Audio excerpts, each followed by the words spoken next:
Hello everybody, I'm Holden Thorp. I'm the Chancellor at UNC Chapel Hill.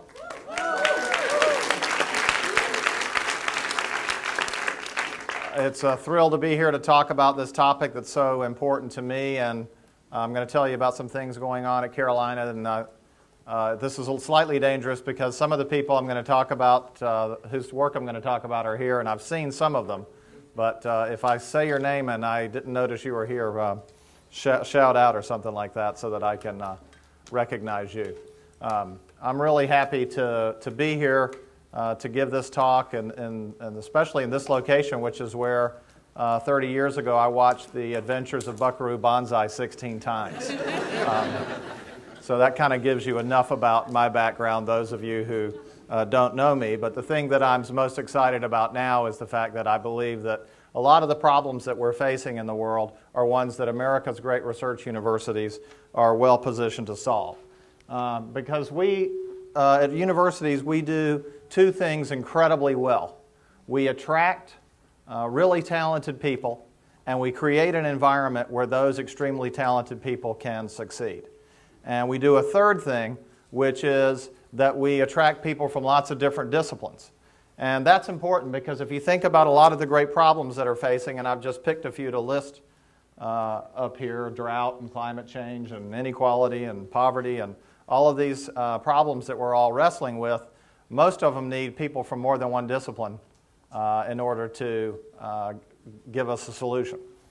And universities, because we have doctors and lawyers and artists and historians and sociologists all here, we have a leg up on addressing a lot of these great problems that we're facing. And so that's why I'm so excited to work at a research university, and I've done some writing about what it is that we need to do in the academy in order to do an even better job of addressing these problems. And those are really three things, and three ways of applying entrepreneurial thinking to the work of research universities. And the first one is to broaden the definition of entrepreneurship, because a lot of academics think that entrepreneurship just means business. Now, all of you are here tonight. You know that it means a lot more than that. But we have a lot of work to do with our colleagues in the academy to get them to understand that entrepreneurship isn't just about business. It's about social change. It's about global health. It's about all the things that we're here to talk about. The second thing is that we need to invite people from the outside into the academy who have experience at applying the kinds of knowledge that we create. That creates an informal education process for faculty and students, and it gives us an obvious conduit to get our ideas out there. And then the third thing is that we need to teach entrepreneurship to students throughout the university, not just in the business school, students who are getting deep expertise in a lot of the disciplines that we're talking about that we needed to solve some of these problems. So I'm going to tell you about three projects going on at the university.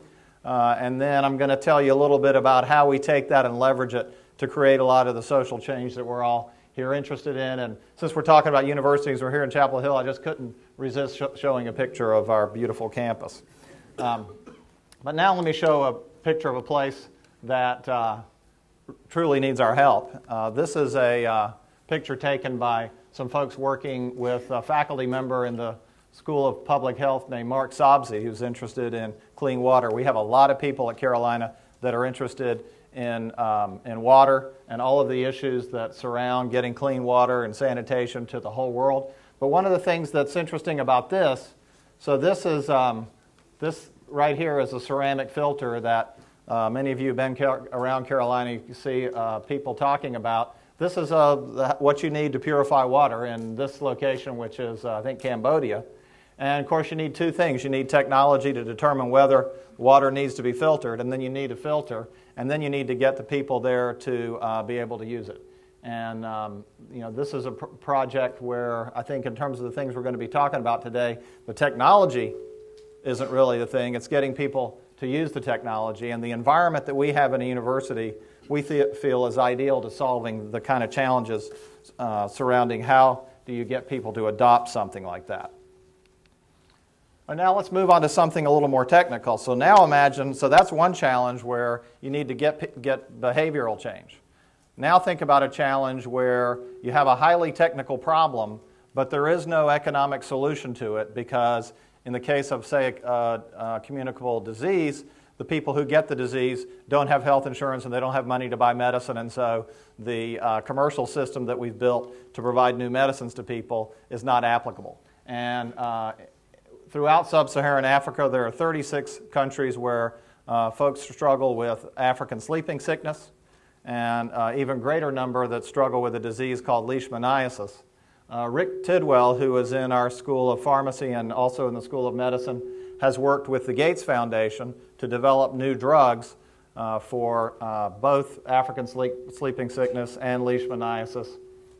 And it's the partnership between the university, where you have somebody who has the skills and the talent and the freedom to pursue something, and an entity like the Gates Foundation that can allow you to do something that normally you'd only do with the resources that were available from a commercial activity. And so there you have sort of high-tech drug development going on, but through an innovative partnership. And then, of course, I couldn't come to talk about global health in Chapel Hill and not talk about our projects in Malawi. And a lot of our folks who have really worked on this a lot, Peggy Bentley is here, and I saw Irving Hoffman, who is two of the masterminds of what we have done in sub-Saharan Africa and HIV.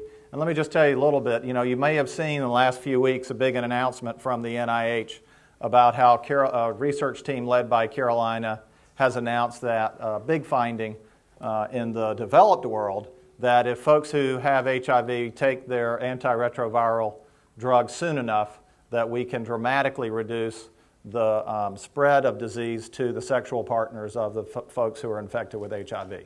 That's a great thing for folks in the developed world who have HIV, and it grows out of a fairly simple concept, which is that if you start taking the drug soon enough while your immune system is still healthy, you can lower the degree to which you're contagious. That grew out of work that was started in Lilongwe, Malawi, which is right here, and was done at the Kamuzu Central Hospital. This is a picture of the clinic in Lilongwe that many of us who are here tonight have visited, and Mike Cohen and Charlie Vanderhorst and Peggy and Irving and a lot of other people who have worked there have been studying for almost 20 years how to prevent mothers who are infected with HIV from transmitting the virus to their babies when the babies are born.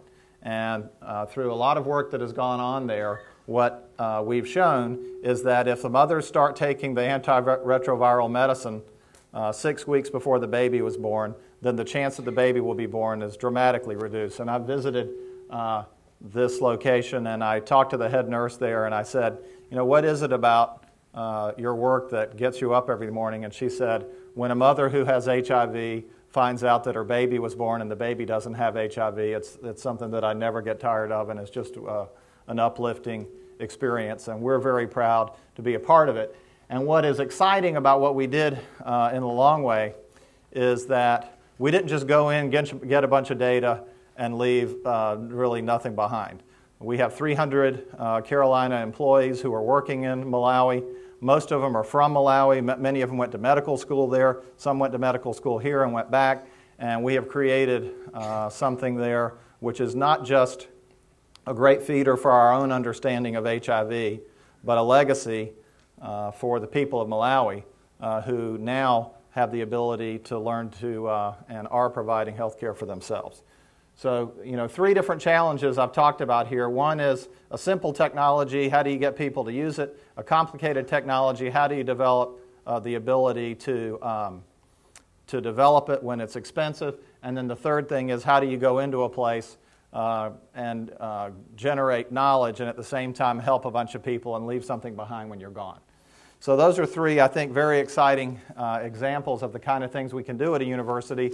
But if that's all we did at research universities, then we wouldn't be doing everything that we can do for the world, because as wonderful as this is, we only have 3,000 faculty, but we have 29,000 students. And if those students can carry the message that we're developing here with the kinds of things we're doing out into the world, that's where we really get the multiplier effect that higher education is so well designed to provide. And so I just want to tell you about how do you now take that and say, okay, this list isn't as daunting as we said it was. We can actually do something about it. We've developed a program at Carolina now, this is the second year of it, where we're recruiting promising high school students into a program we call the Innovation Scholars Program. There we're providing a full merit scholarship to students who show promise in the kind of innovation that I've been talking about here. This is Arjun Bhattacharya. He's a senior at Enloe High School in Raleigh. He's an extremely good student, but he has also, you see here presenting at the Siemens competition, research that he's done in molecular biology, and he's done a lot of the kind of inventing competitions that you see here, him presenting at here. This is Sarah Browning. She's a senior at Jack Britt High School in Fayetteville. That's her working in a lab at Fayetteville State University, where she has done molecular biology research. Both of these kids will be coming to Carolina on a full scholarship, and we went and found them because we had evidence that they would not only be people who could acquire the kind of disciplinary knowledge that they need to succeed here, but also have the interest in applying it. And so that's what makes me optimistic that we can not only create an environment where we can come up with some ideas to solve these problems, but we can also produce the people who want to go do it. So I'm very excited to be here. I'm thrilled that you're having this conference, and thanks to Heather Lagarde and to IntraHealth for making it possible for me to be here tonight. Oh, yeah.